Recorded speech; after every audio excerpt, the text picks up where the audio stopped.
Well, this week, an 11-year-old Brownsville student faced a judge accused of making threatening comments to his school's principal. Now, the boy was detained back in September, but people noticed Timothy Murray's story when it was revealed the 11-year-old spent days in solitary confinement. On Wednesday, a judge dismissed his case, saying prosecutors lacked probable cause. Outside protesters cheered over that decision. And following the developments is Josephine Lee with the Texas Observer, and she's joining us this afternoon to give us a little insight on this case. So thank you so much for being here. Firstly, we'd like to understand what led up to Timothy's arrest. Sure. Well, first I have to say Timothy is a really bright and motivated kid, and he was making straight A's.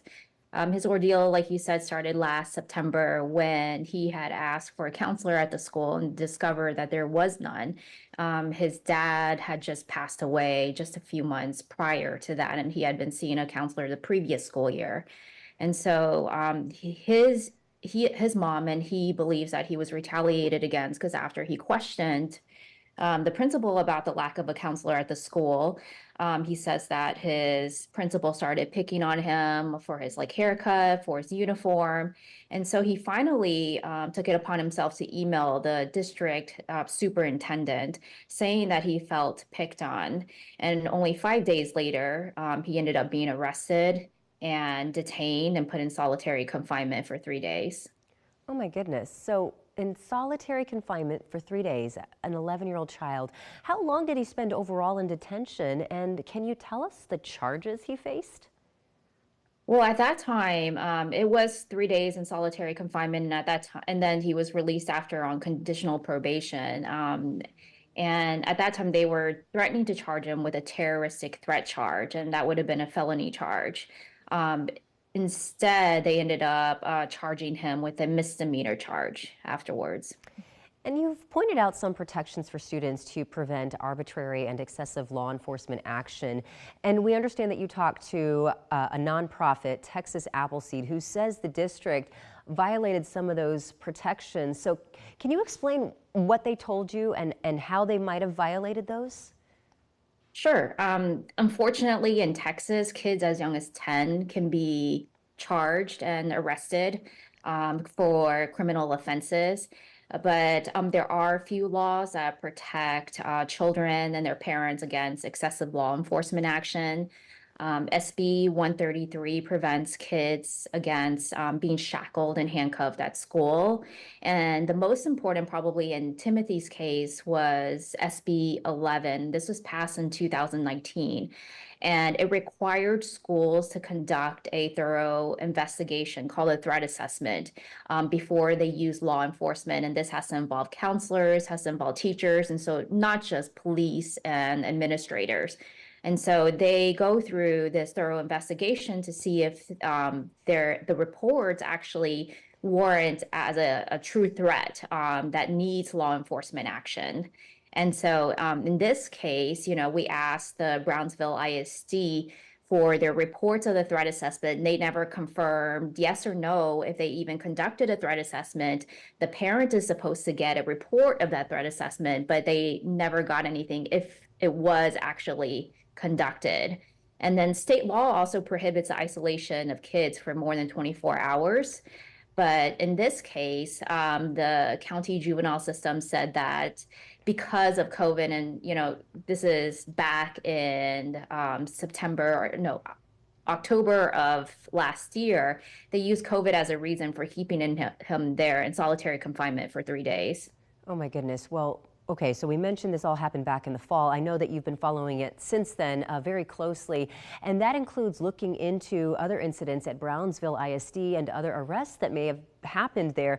What did you discover?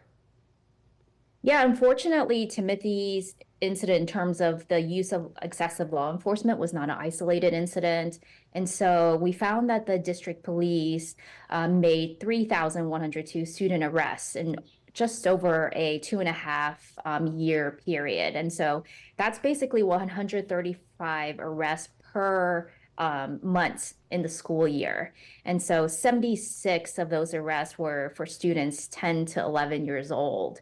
And so we were told by others, just from anecdotes, other parents and, other students, that it was actually pretty routine and common for students to just be locked up, to not have a thorough investigation when there were just, incidents of students considered to be misbehaving.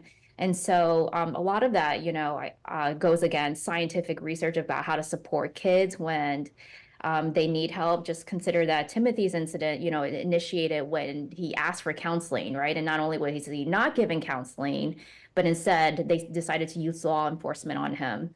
Okay, so yeah, and then the mother appealed to the school district. She appealed to the Texas Education Agency.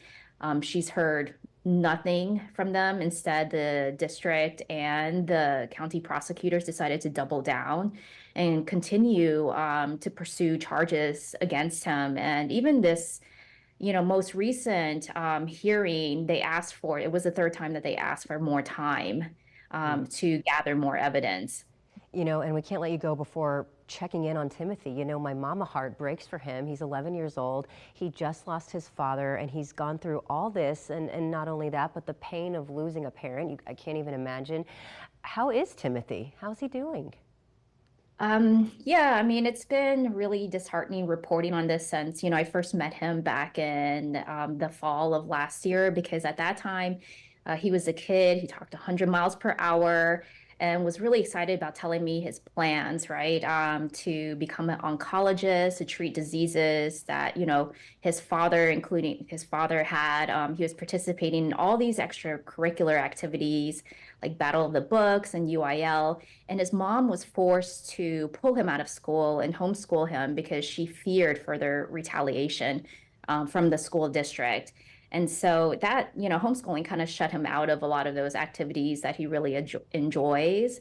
And so I think leading up to the hearing, he was very unsure of himself, a lot more timid. But his mom says that now that the charges have been dismissed, he's a lot more hopeful. And, hopefully he can move on and return back to school, even if it's in a different district. I know that a lot of people are rooting for him, and he has a lot of support from the community. Certainly a lot to unpack with this story. So thank you very much for breaking it all down for us. We appreciate you.